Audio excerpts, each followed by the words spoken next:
All right. Part two. I got a call. Um, but what I was saying was that, you got to be cautious of people, you got to be cautious of you, my dear. That's the message. I'm trying to find this nice, sweet way of, talking about somebody, but not talking about somebody, right? Because it's my story and it's what I feel, and I have that right to do so. But what is that necessarily solving? As the sage, as the shaman, as the healer, the oracle, I have to also recognize that all of these spiritual gifts that I have compares nothing to being a human and dealing with the human experience.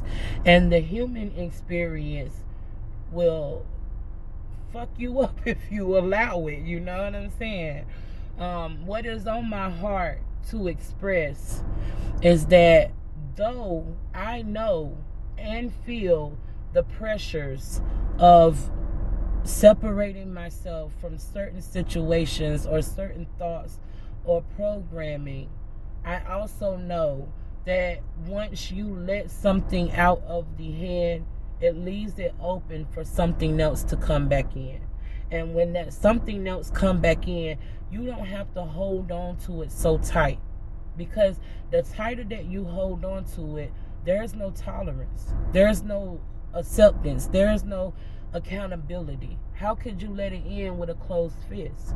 It's the same representation of the cups in the tarot, and the importance and the freedom of not only acknowledging who you are but having the confidence to do so is amazing.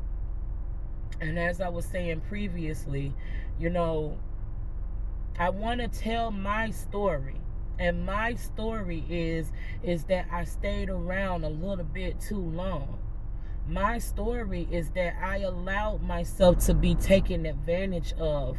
My story is that I allowed fear to come and lie to me and deteriorate what is the importance of all of this human experience. Me. It's just facts. And, when you wake up, you wake up. You ain't on no time limit. It ain't never too late. It ain't never too early. Shit, I try to keep my children woke, and my youngest is 9.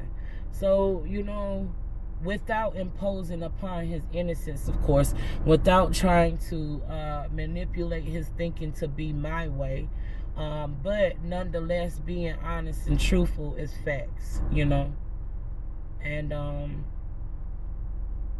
I'm excited, as I said, for my growth. I'm excited for my expansion. I'm excited to use my senses to have the ability to understand that a person can show you many, many ways of who they really are. But the problem is, can you accept it? Because if you can accept how a person really, really is, and you learn that it does not serve your better good, you learn that it is causing you harm, it is up to you to let it go. It is up to you to free your mind. And I have no idea why this is so heavily upon my heart, besides the fact that I know that there are many of us that need to be freed from the prison of showing up and showing out for people that won't even give you the time of day, that will not give you the value of your worth, mentally, physically, spiritually, even financially. So just be cautious, because there's some leeches out there, and oftentimes we too can be leeches. But see, the thing is that we be leeching on for the wrong reasons,